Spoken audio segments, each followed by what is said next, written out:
on social media, like many of you here today, and I came across this very engaging post about the suffragist movement, which is something that I'm personally very interested in. And like any other post I find engaging, I like to look at what other people are thinking. So I took a look at the comments. Now, the top comment was from this man, and it read, "This post is aesthetically pleasing, but isn't this a bit outdated? Because women have rights now." And that comment stuck with me, not because I think he was trying to be rude or dismissive or mean or belittle anybody, but because he and so many other people believe that work is no longer necessary and that somehow equality had magically arrived. But if that were true, I wouldn't be standing here presenting this to you today. Today we gather here to talk about boundaries and borders. The ones I'll be covering are not the physical ones between countries, but the ones between men and women. And although they are invisible, although they are hard to grasp, they inevitably exist and affect us through our history, our culture, and our institutions. The goal of my speech isn't to call you out because you haven't been doing protesting or activism, but just to help you see that these borders do exist. Because once we acknowledge them, once we see them, we can start breaking them down. So in order, first of all, to understand how we are today, and how our society is today, and how our institutions are today, it's important to understand our history. Let's take a trip back to the 1900s. So I want to start with a question. What is the meaning? What is the significance of a vote? Anybody? Yes. It is to give somebody a voice, to let them know that their thoughts are heard, that they have a role in electing a leader to shape the country. So now we know the vote as basically a non-negotiable of being a citizen in virtually any country. But did you know that women did not have the right to vote until 1918? And this may seem like some distant, faraway land, but it wasn't. In fact, your great-grandmother probably lived through this. So think about this. For the longest time, women did not have a voice, could not speak up about things, about injustices that they were facing, could not elect representatives that changed the world as we know it today. And it wasn't just the vote that was the problem. It was also property, education. Because until the late 1800s, a woman was legally not allowed to own any property. So when a woman married a man, virtually everything she owned, her property, her children, her wealth, all belonged to her husband. She legally ceased to exist. And this goes the same for education, because today we gather out of school, and that is a privilege. And I know that many people, like me, do not always like coming to school or would like to not come to school if we could. We have to understand that women could not have the right to education until the late 1800s as well. No matter how much they pled for just a simple book to read, they were denied that completely. So it is a huge privilege that we're able to come to school and that it is a right for everybody today. Then came the World Wars.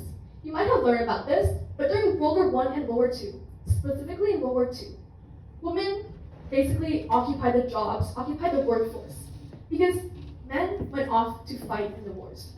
In Canada specifically, in World War II, more than 1 million women were actually working in the battles. Not often on the front lines, but serving in the workshops.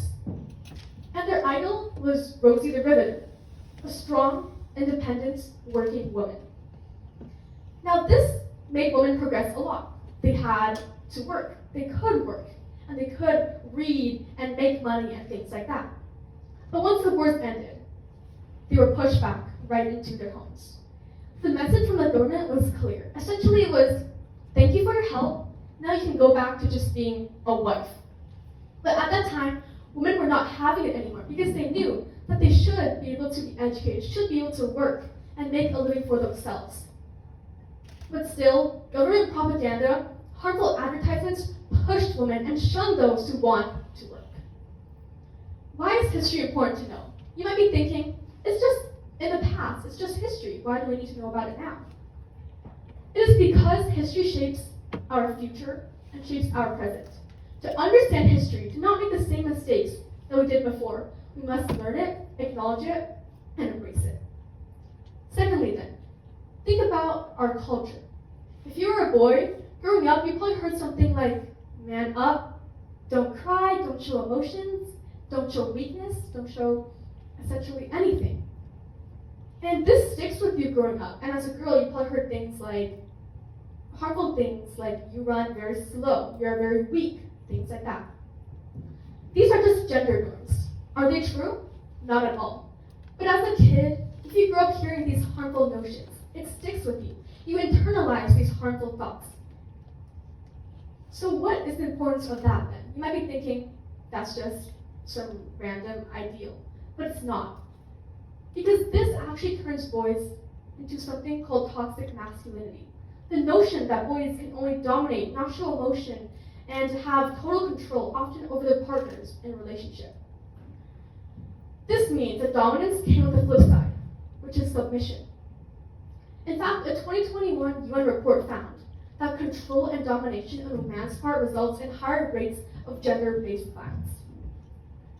This means that whenever a man follows these harmful norms that they often access through the media, through our cultures, just growing up in general, women get pushed down. The media is another powerful tool and example for pushing these harmful notions. Because I guarantee you, if I were to scroll my phone for a couple minutes, I would find something that was uplifting men while pushing down women. This is just the way that media is shaped, because media is shaped by the patriarchy, amongst other things. Now then, it's necessary to state this. Not all women were being treated equally, and not all women were gaining rights at the same time.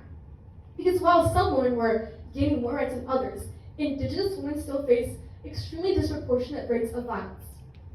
Immigrant women face language barriers, discrimination, and hard-to-find jobs. And African women faced racism, lower pay rates, and discrimination as well. So while some women were getting rights, others were excluded altogether. Now this brings me to my final and most important point, which is our institutions. Because our institutions define who we are as a society, define our work, our jobs, our workforce, and our people. So I want you guys to guess, for every dollar a man makes, how much do you think a woman makes? 90! Okay, so I'm assuming that's 90 cents. Well, that is actually false. It's actually 82 cents. And conversely, black women only make 59 cents. That is so much lower.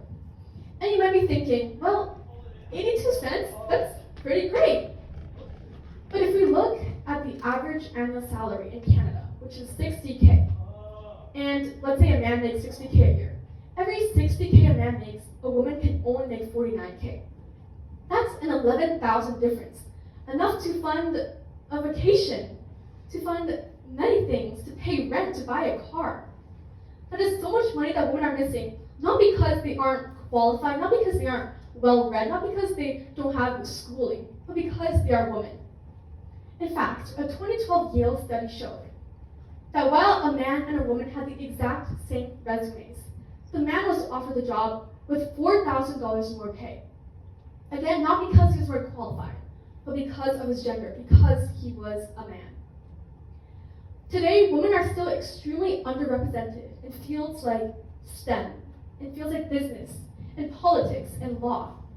And they still are harder to hire, and evidence suggests that. If we take a look at our justice systems, we see the exact same things happening. For example, if a woman reports assault, only 20% of people are actually convicted. So what does this mean then? This means women are scared to report assault because simply they don't think they're going to be believed, and if they are, they don't know if their attacker is going to even be in jail. And this leads to only 10% of all sexual assault cases being reported in Canada. Women fear to show their voice because they don't think they'll be believed, and they don't think they will get justice. This is a huge problem in our institutions, in our justice system. And in fact, often judges even blame women for things like sexual assault.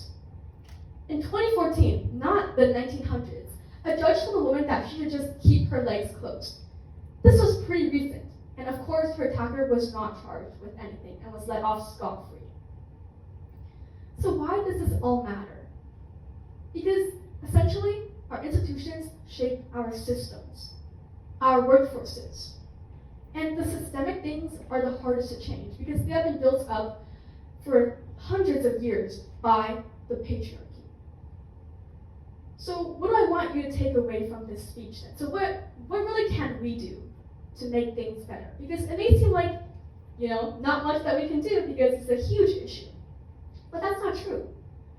Because number one, you can always challenge the little things, like microaggressions. Let's say you hear someone in the hallway saying something like, "You run very slow for a girl." You can just say, "That's not right." Call out the little things, the casual sexism that gets embedded in everyday words. Because that way, if everybody called out something that they saw wrong, we would have a much more equitable place. Number two, empower younger generations. Because I know that many young girls are feeling down, are feeling scared and uncertain for the future, especially with many things happening in the world right now. Tell them that it's okay to be scared, but we can do better by changing the world. And that leads me to my third point, which is looking out for more representative politicians, better legislation that are inclusive and do help women in society today. Because these boundaries are hard to break, that's why we need to recognize them first. Understanding that there is still a gender gap, a gender wage gap, and a gap in many other things is key. Because once we see these borders, we're able to break them down together. Thank you.